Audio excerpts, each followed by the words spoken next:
దాదాపు నేను 96లో నా మొదటి సినిమా అక్కడమ్మాయి. ఇది 2025 అంటే ఆల్మోస్ట్ 29 to 30 years. అంటే దాదాపు 29-30 సంవత్సరాలు నేను చిత్ర పరిశ్రమకు వచ్చి. ఎలా ఉంది అంటే నాకే తెలియదు, అలా కాలం ఇట్లా అయిపోయింది.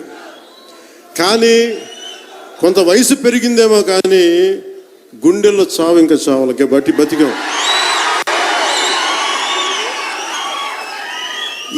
ఇక్కడే సభలో సర్దార్ గబ్బర్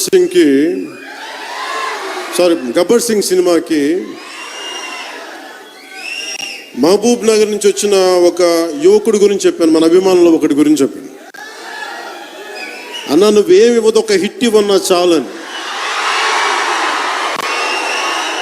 ఆ రోజు నేను భగవంతుని కోరుకున్నాను, నా అభిమానుల కోసం, నా కోసం కాదు కానీ ఒక హిట్ ఉంటే బాగుంటుంది అని కోరుకున్నాను. అది హరీష్ శంకర్ గబ్బర్ సింగ్ వల్ల తిరిగి వచ్చింది.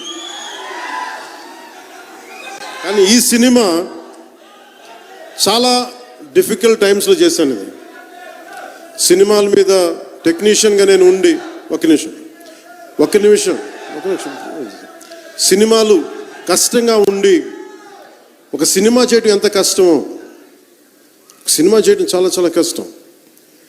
నేను మీతో పంచుకోదలుచుకున్నాను ఈ రోజున. మీకు సంబంధించి నేను మొదటి సినిమా నుంచి ఇప్పుడు దాకా జానీ సినిమా నేను చేసినప్పుడు అది ఫెయిల్ అయితే, ఆ సినిమా ఫ్లాప్ అయితే ఎలా ఉంది అంటే ఆ రోజు నా పరిస్థితి, వరుసగా హిట్లు కొట్టి కూడా ఒక్క సినిమా ఫ్లాప్ అయితే అందరూ మీరు వదలలేదు. నేను మీ గురించి ఎప్పుడు మాట్లాడతాను.